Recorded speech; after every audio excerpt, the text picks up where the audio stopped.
And welcome to the Blue Line, your home for Penn State hockey here on WHVL. Mike Tressa, Andrew Callista, and last time we saw you, Penn State just finished up a series with the Wisconsin Badgers, and since then, not much has changed. Yeah, Penn State on break due to finals. Academics always important on the college campus. It's a shame, though, that they're not going to play till after the Christmas holiday because, like Coach Gadowski said, they were playing some good hockey in that second game against Wisconsin. And we'll hear much more from the coach coming up later in this show. But first, let's recap where we are at this point. The Lions, in case you've forgotten, are 3-9-1 right now. And here's a look at the stats so far this season. Currently, the Lions sitting on a 6-game losing streak. Eric Scheid is your points leader with 11. The team is struggling a bit to light the lamp, scoring under 2.5 goals per game. Only 11 goals have been scored while on the power play. Penn State opponents, however, have scored 49 goals in the first 13 games. A big reason for that is penalties. The Lions lead the Big Ten with 87 penalties for 218 minutes. The good news, Lions killing off those penalties pretty well at 82%, good for second in the Big Ten, but if they want things to get better starting in the Three Rivers Classic, less time has to be spent on the penalty kill and more time on the attack. Well, that's where the Lions stand right now in their second season in Division I, and we had a chance to catch up with head coach Guy Gadowski to get his thoughts on the first half, where he sees the team going in the second half, and his thoughts on building the program. Blue Line going on location for this show with time off until the tournament in Pittsburgh. We're taking the time to be joined by the head coach of the Nittany Lions, Guy Gadowski. Guy, thank you for your time, and let's get right to it. 13 games into the season, not exactly the halfway point, but you have a break now. What have you seen from your team so far to this point? Well, great growth. If you look at the very last game we played, we had tremendous growth up until that point. So we have a lot of, this is new for us. It's our first time in a conference. We really only played a handful of Division I games last year, so we're sort of in a just graduating from our first season of Division I, and we've grown a lot, and I look forward to seeing if that continues. You lost 6 games, all against ranked teams, really college hockey powers. What do you take from playing games like that? Because I know you get more than just the losses going from those games. Yeah, well, you need the experience. I mean, you have to go through that process of playing very good teams, and I think there's times where you can get positive results when you don't play well against lesser teams that isn't a very good experience. When you can play good teams and the things that you need to work on, they give you really accurate feedback of why. So I think that's one of the reasons why we've grown so much. As I said, if we look at the last game against Wisconsin, I think we played by far our best game that we've ever played. We didn't get a positive result in the score, but a very positive result in the areas that we control. So far this season, you're splitting time between 2 goalies. The sophomore Matthew Scoff is getting most of the reps, freshman Ava McAdam coming along. What have you seen from their play up to this point? Well, you know, they have to grow as well. I think that all of them would say that they'd want some goals back, but I think at times you've seen them play extremely well. They're both extremely athletic. They have a lot of potential, but that's to be realized, and I think you get there by playing better competition and practicing hard. I think they both have a very good work ethic. I think they like the internal competition, so I think they're going to get better and better. And on the other side of the puck, on the offensive side, it's been balanced, but the goal scoring, not always there, a little struggling to score. What have you seen, and what can you do better on that side to get more chances in your own zone? Well, it's interesting. Our power play is about 21%, and I think you can really credit, it's not just the forwards that I think you're talking about. Luke Uha is now having a great season, I think, and he's done a great job on the power play, but we would like to see more. We do have balanced scoring, but it's not as high balanced as we'd like. So, you know, you see some first-year players, and Eric Scheid is a transfer, so he has played a year of Division I hockey. He's having a good year offensively. Another freshman, David Goodwin, is having a decent year. But some of the names that we're more accustomed to seeing on the score sheet for our standpoint, Casey Bailey and David Glenn and Max Gardner and Taylor Holstrom, I think have yet to hit their stride. So I would like to see a little balanced is fine, but we want to see a lot more of it. And especially coming up in the Big Ten play. I mean, for this point of the season right now, the 13 games in, what is your biggest takeaway, and what are you most impressed by? My biggest takeaway is that we have yet to play consistently in our identity, and I think that's something we've worked very hard on. And I think we've greatly improved, so that's what I'm looking forward to seeing in the future. And what am I most impressed in, or with the team? I think the fact that we do have depth in all positions, and that's something that maybe sounds like a cliche, but it's true. We do feel, and we've shown that we have a lot of guys that can step in and do a great job, and I think that's important. That's going to be meaning a lot down the road. And plenty of games coming up so far this season, plenty of chances for that. And next site are on the tournament in Pittsburgh, and when we come back, we'll have a preview of that thing and an outlook on the rest of the season. Andrew, back to you. Before we go any further, it's time to look at the Health South injury update board. Curtis Loic, Dylan Richard, Jacob Friedman, all with upper body injuries, all questionable. Mike Williamson, lower body injury, expected to play at the Three Rivers Classic. It's time to take a break right now on the Blue Line, but when we come back, we continue with head coach Guy Gadowski to get his thoughts on what the team needs to do in the second half to get back on the winning track. All that and more on the Blue Line. I don't know what the reason has been. I think maybe it's because everything is pretty new to us. Pretty much everything we do is new. And maybe, the first time through you're a little tight. Welcome back to the Blue Line. You just heard Coach Guy Gadowski say the team might be skating a little bit tight. Very possible when you look at some of the games the team has lost. But now they have Robert Morris, a team they already defeated. Let's send it back to Pegula with Mike Tressa, who is standing by with Coach Guy Gadowski to get their thoughts on where the team goes from here. Back to Pegula with head coach Guy Gadowski, and coming up next for you guys is the Three Rivers Classic in Pittsburgh. You guys played in that tournament last year, so how does that experience help knowing going into a pro arena like that and knowing what to expect from a tournament? Well, I think it helps. I think it's a great tournament. We had a pretty good turnout and great Penn Staters last year. I expect it to be even more this year now that we know what to expect, that the fans know what to expect. Boston College is coming in, and then Coach Dan Bylsma, his alma mater, Bowling Green, will be there as well. So I think it's going to be an excellent tournament. The fact that we had that experience once already is I think, beneficial. We won our first game against a Big Ten team last year against Ohio State in the consolation game. So there's some good memories there as well. And the familiarity aspect, you guys are pretty familiar with the first opponent you guys played, Robert Morris. You played them already this season, got a win at their building, but you said that you didn't play your best game in that game even though you won. What do you guys need to do to play a better game and to come out with a win this time? Well, I think the most shocking statistic that they had 52 shots on us is not quite what we want. And so I think there's a lot of us that defensively feel we have to do a much better job, and I think we're excited to prove that we've learned something. So we did get a positive result on the scoreboard, but not necessarily the areas we can control, and I think we want to play a much better game. We also played them last year and lost 6-0 in that tournament. So we have, the guys will not be lacking motivation. And coming for this tournament, you guys did say you're playing great against Wisconsin. You do have this time off. What do you want to most see from your team in this tournament, especially with those 2 weeks off? Well, we want to see right now, we want to see great grades. Going through finals is the most important thing, so I think the better we can do academically, the more it'll be a much better mood come the tournament. So what we want to see there is just to continue where we left off. The team really did play with identity. We played together. We were very, very much on the same page in terms of the areas we can control and what we want to try to accomplish. And it's such an easy thing to say, but hard to establish and hard to do, and really hard to do consistently. We've seen it in spurts, but that really was a game where we saw a pretty consistent effort, and that's what we want to continue. That's what we'd love to see. And then right after that, you got another weekend off, but then Big Ten play really gets into full swing. You'll have tough games every weekend. I mean, what are you preparing your team, or how are you preparing your team to really get ready to that schedule and playing against all the Big Ten opponents? Boy, it's been what we've been doing for 2 years. This is why we came, to play Big Ten hockey. The first Big Ten game right here will be against the nation's #1 team in Minnesota. So you will see the best team in the nation coming into Pegula Ice Arena, which is fitting because we have the best student section in the nation. So it's going to be the atmosphere will be tremendous. It's why the athletes came. They want to test themselves against the very best, and we'll get that opportunity. What are your expectations for conference play coming in? I mean, what do you want?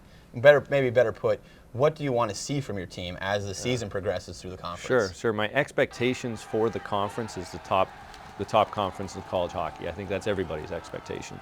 The expectation here is that we have the best atmosphere in college hockey, and I think we have that. We do have the best student body.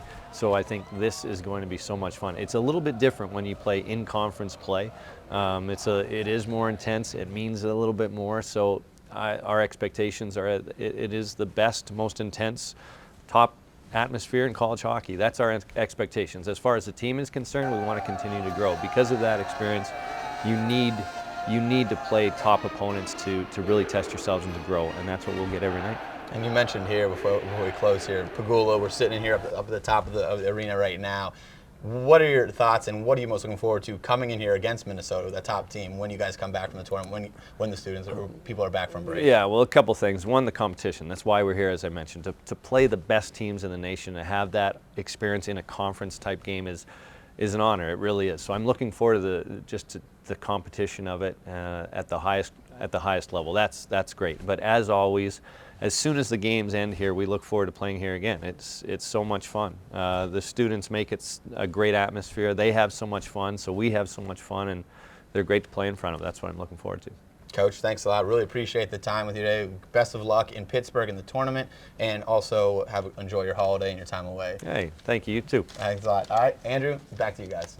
Coach, thanks a lot. Mike, great job. You just heard where the team has to go in the Three Rivers Classic to get a W. Well, let's take a look at how they match up against a familiar foe, Robert Morris, in our J-Magi Mitsubishi matchup board.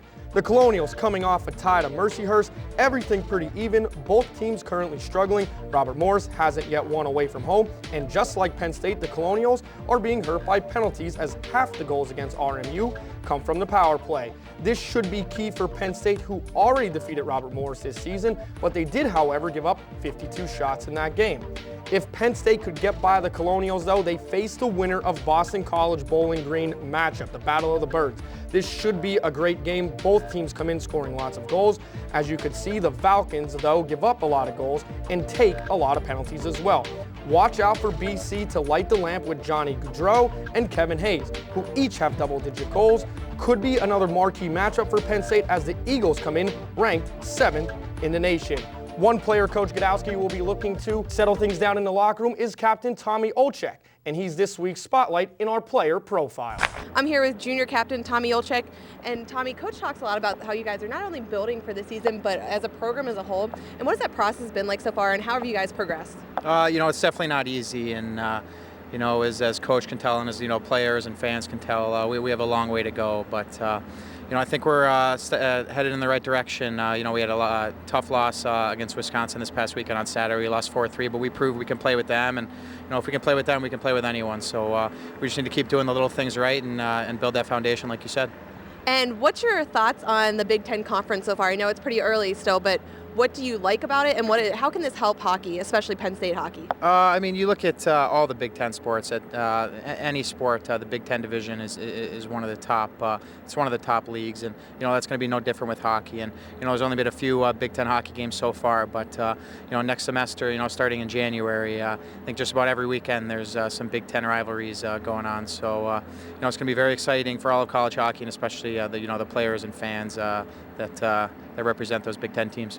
And you guys are back at the Three Rivers Classic again. Last year you were there. What does this kind of tournament do for your team and help the team gain exposure, especially in Pittsburgh? Yeah, it's a lot of fun. It's always fun when you play in professional hockey rinks. We got a chance to play in a few last year, and earlier this season we played Vermont at Wells Fargo, where the Flyers play. And going back to Pittsburgh, a lot of guys have family in Pittsburgh and connections with people and friends there. I myself lived there for a few years, so it's always fun to go back. And then we got guys looking to play hockey after college, obviously, and there's going to be a lot of hockey scouts there. Especially from Pittsburgh. So it's going to be a lot of fun, and I know the guys are looking forward to it. Thanks very much, Tommy. Back to you guys. Great job, Elise. It's time to switch focus here on the Blue Line as I sit down with head coach Josh Brandwein of the women's program. Don't go anywhere. The Blue Line will be right back.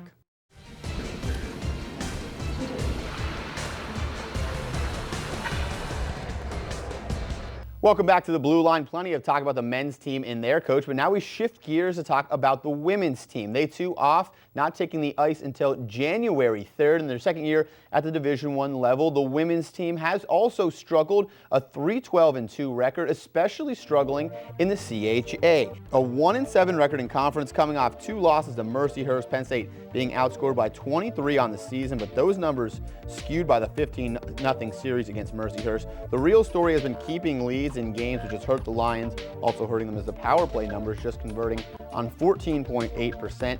Those need to be corrected in the second half.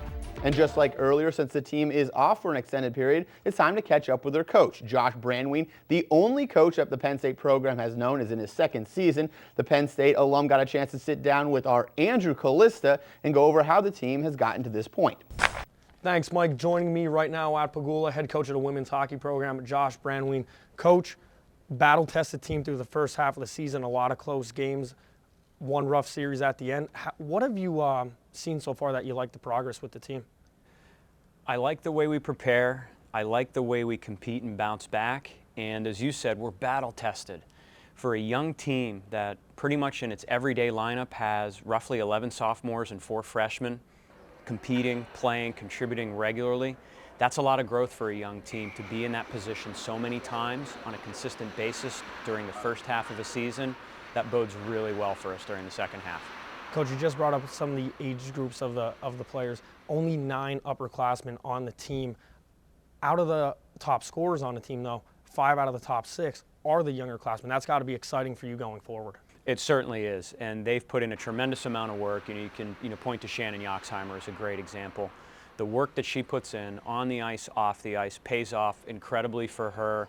Laura Bowman, Amy Peterson, Kelly Seward doing a great job as freshmen. And so we're very excited about the present. We're very excited about the future. Laura Bowman, one of the bright spots out of the Mercyhurst game. We know the series didn't go too well, but she was pretty dominant on the face-offs. I mean, what does she bring to the table as such a young player? She's grown every day she's been here in this program. She's a tremendous hockey talent. She's such a bright individual. Her hockey IQ is off the charts, and she just continues to get better. Her face-offs are terrific. How well she contributes not only offensively, she does a great job in the defensive zone, and she's one of our top penalty killers, and she sees the bigger picture. She's just a Penn Stater through and through. When you're out on the recruiting trail, when they see such great young players like Laura, does that get them a little bit excited to come in here and say, hey, I'm going to have 3 years with her, or I'm going to, 2 years down the road, I'm going to have 1 year to play with such a great player? Is that something that you could sell to recruits plus the great building here at Pagula? Absolutely. So you talk about Laura and her whole freshman class, Amy and Sarah and Kelly Seward. You want to play with those kind of players. They prepare, they compete, they're coachable, they do everything that's asked of them, and they're team-first individuals. And so that's certainly a big part of where this program is now and where it's going. And then Penn State's a total package. You've got this amazing educational experience. You got this right behind us here, and an opportunity to compete for championships. Who wouldn't want to be a part of that? Yeah, the arena's not too shabby, right? I mean, it's one of the best in the country. One thing that Penn State does really well is women's athletics. They throw a lot of resources into the women's athletics. We see with volleyball, we see with fencing, we see with women's soccer. Is that something that you're excited to as a coach, that if you need something, you could go to the athletic department and say, AD, we need this, can you help us out with it? We are so well taken care of here by everyone at this university. The administration, the athletic department, and it's philosophical. It's at its core that women's sports are so well supported here.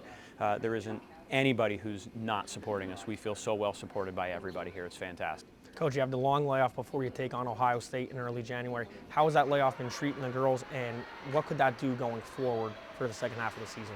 I think the layoff's always a good thing. They're such a hard-working group. They're going to come back ready to go. The rest they get, the time they get to spend with their families, it's so important. Family comes first, academics come second, hockey's right there along with it. We want them to have that time with their families. And then there's what I call the soak time that goes on. They've learned a lot. They've learned from the things they need to do better during the course of the fall. That sort of soaks in sort of a subconscious way when they get away from it a little bit. I always love the start of the second semester. It's something we're really looking forward to. Coach, you're a Penn State alum. How proud are you right now to be coaching at your alma mater?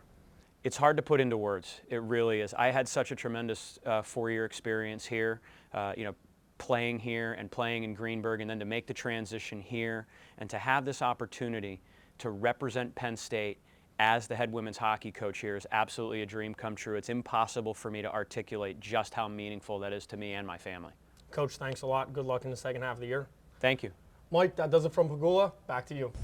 Thanks, guys. When we come back, it's time to take a look around the Big Ten and inside Pagula. The Blue Line will be back right after this.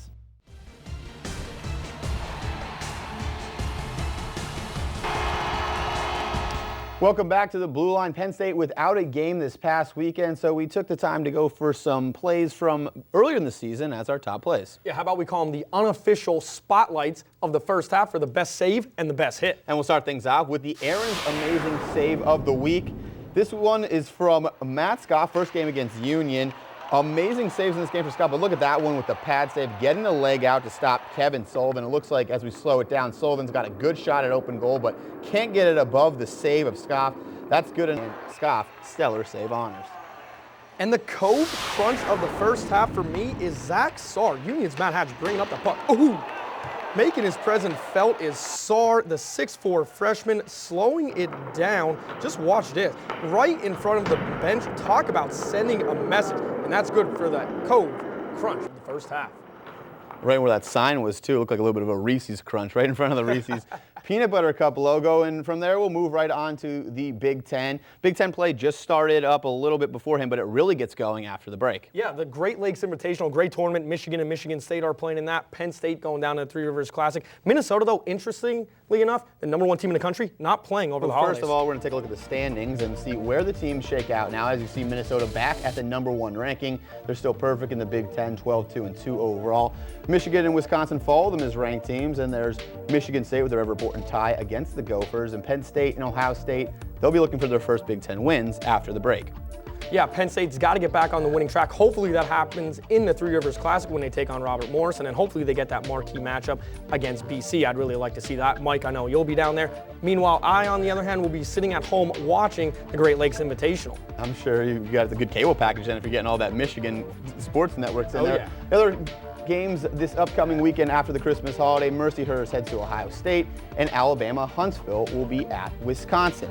'Tis the season for holiday parties, and if you're a hockey fan, Pagula Ice Arena may have just the place to hold any type of gathering in their club level. This space basically is for our hockey customers, clientele, coming in here for the game, have their meal, and during, between period stuff too, they'll have, snacks and drinks and all that kind of stuff.